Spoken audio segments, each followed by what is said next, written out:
जो विपक्ष है भारत में, उसके लिए सनातनी भावनाओं से ज़्यादा ज़रूरी है मुसलमानों का तुष्टीकरण। और इन लोगों का मानना है कि सनातनी भावनाओं को ठेस पहुंचाने से मुसलमानों का तुष्टीकरण होगा। मुस्लिम तुष्टीकरण के कारण इन लोगों ने तो बाबर के मकबरे को बनाने की बात वहां की थी। इन लोगों का बुरा वक्त चल रहा है, जो इनकी मानसिक स्थिति ऐसी हो गई है, इनकी सुमति खत्म हो गई है, इनकी दुर्गति आने वाली है। कि राम के नाम पे वोट नहीं, राम राज के नाम पे वोट हम मांग रहे हैं। देखिए, राम मंदिर को लेकर कई सारे सवाल उठने लगे हैं। ऐसे में जिस तरीके से इंडिया गठबंधन के नेता हैं वो राम मंदिर जाने से इनकार कर रहे हैं। 22 तारीख को प्राण प्रतिष्ठा समारोह का आयोजन किया गया है और कई सारे बयान सामने निकल के आ रहे हैं। हमारे साथ बात करने के लिए बीजेपी प्रवक्ता कुंतल कृष्णा है, जुड़ेंगे, बात करेंगे। कुंतल जी, कई सारे सवाल उठ रहे हैं, इंडिया गठबंधन के लोग सवाल उठा रहे हैं। ऐसे में लालू प्रसाद यादव का कल बयान आया है, वो कह रहे हैं कि हम नहीं जाएंगे ना। ये जो विपक्ष है भारत में, उसके लिए सनातनी भावनाओं से ज़्यादा ज़रूरी है मुसलमानों का तुष्टीकरण। पूरा का पूरा घमंडिया गठबंधन सिर्फ और सिर्फ एक राजनीतिक एजेंडा के पीछे चल रहा है कि मुसलमानों का तुष्टीकरण कैसे हो और मुसलमान वोट का एकीकरण घमंडिया गठबंधन के पक्ष में कैसे हो। और इन लोगों का मानना है कि सनातनी भावनाओं को ठेस पहुंचाने से मुसलमानों का तुष्टीकरण होगा, इसीलिए ये लोग ये बात कर रहे हैं। वैसे भी मुस्लिम तुष्टीकरण के कारण इन लोगों ने तो बाबर के मकबरे को बनाने की बात वहाँ की थी। ये वो लोग हैं जो राम जन्मभूमि पे बाबर का मकबरा बनाना चाहते थे, तो वैसे लोग कहाँ से चले जाएंगे।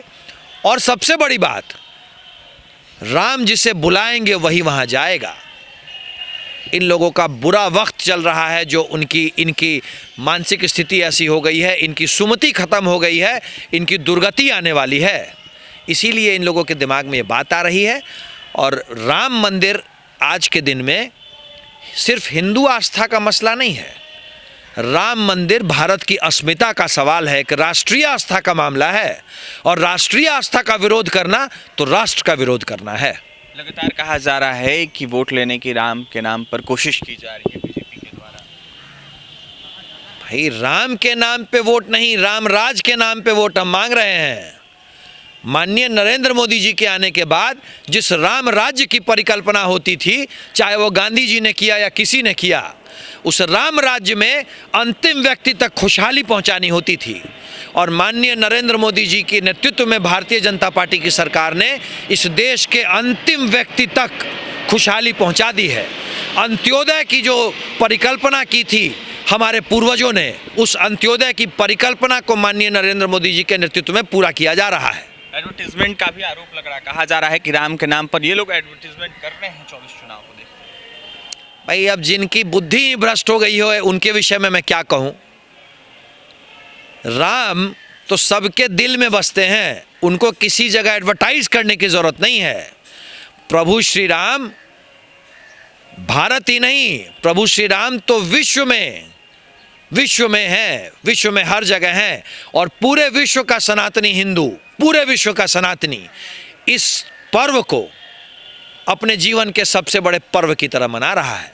जिस दिन प्रभु श्री राम के मंदिर की प्राण प्रतिष्ठा होगी, वो हमारी पीढ़ी के पूरे दुनिया के हिंदुओं के लिए शायद अपनी जिंदगी का सबसे बड़ा पर्व होगा।